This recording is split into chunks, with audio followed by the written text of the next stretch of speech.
আমি এরকম একটা মিটিং এ আজকে প্রথম আসলাম। আসলে আমার আইডিয়া ছিল না এরকম মিটিং এ কি হয় বা কি বলতে হয়। তবে আমি আপনার কাছে একটা রিকোয়েস্ট করব যে আমরা অফিস চালাই, মানে ইউনিয়ন পরিষদ, এটার অনেক বদনাম আছে। আমি সৎ হিসেবে যদি চালাইতে যাই সেক্ষেত্রে আমার অনেক সমস্যা হয়, আবার যদি দুর্নীতি করি সেক্ষেত্রেও হয়তো সমস্যা হয়। আমি সেটাতে এখনো পা রাখি নাই। ইনশাল্লাহ চেষ্টা করবো বাকি জীবন সৎভাবে চালানোর। কিন্তু এই সৎভাবে চালাইতে গেলে হয়তো আমি চেয়ারম্যানের শত্রু হবো, অথবা মেম্বারের শত্রু হবো, অথবা এলাকাবাসী আমাকে খারাপ ভাবে দেবে। এখন আমি কার কাছে ভালো হবো সেটা আসলে কঠিন। যদি আমি সবার কাছে ভালো হইতে যাই সেটা আমার পক্ষে সম্ভব না। আবার এলাকায় কিছু রাজনীতিবিদ আছে, মানে বিভিন্ন দল আছে, বিভিন্ন নেতাকর্মী আছে। এক দলের পক্ষে যদি আমি বলি, ওরা বলে যে ভালো, অন্য দল আবার আমাকে সেটার ক্ষেত্রে মানে বলবে যে না, ম্যাডাম ভালো না, আমাদের এলাকার জন্য উনি ঠিকভাবে কাজ করতে পারতেছে। তবে আমি আমার জায়গা থেকে সরকারি নির্দেশনা মোতাবেক কাজ করার চেষ্টা করতেছি।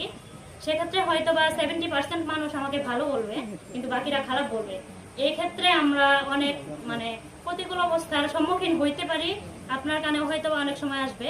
আপনি সুদৃষ্টি এইদিকে দিবেন যেন আমি কোনো অপরাধ না করে যদি অফিস চালাই, সেক্ষেত্রে যেন আমার বিরুদ্ধে কেউ অন্যায়ভাবে কোনো অভিযোগ না দিতে পারে, বা আমি আমার অফিস চালাইতে গিয়া যেন ওই ধরনের কোনো বাধার সম্মুখীন না হই। আমি মহিলা হিসেবে একটা প্রশাসনিক কর্মকর্তার দায়িত্ব পালন করতেছি। আমার মনে হয় এটা অনেক কঠিন একটা মানে জায়গা আমার জন্য।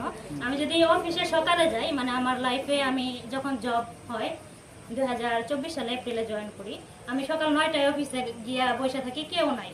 তো 2 ঘন্টা পরে তারা একে একে আসে আর বলে, ম্যাডাম আপনি এত সকালে কেন আসছেন? মানে ইউনিয়ন পরিষদে তো এইভাবে চাকরি করতে পারবে না। তো এটা আমার কাছে অবাক লাগছে। তো আমি চেষ্টা করি সকালে আসা, আমার পরিষদের গ্রাম পুলিশদের আমি চেষ্টা করি আগে আনার। ওরা এখন আস্তে আস্তে পরিবর্তন হচ্ছে, আমি চেষ্টা করতেছি আগে যাওয়ার। কিন্তু এলাকাবাসী এক্ষেত্রে অনেক অবাক হয়, হয়তো আমাদের সিস্টেমটা এরকম হয়ে গেছে যার জন্যই। তবে ধন্যবাদ জানাই আপনাকে আমাকে কথা বলার সুযোগ দেওয়ার জন্য।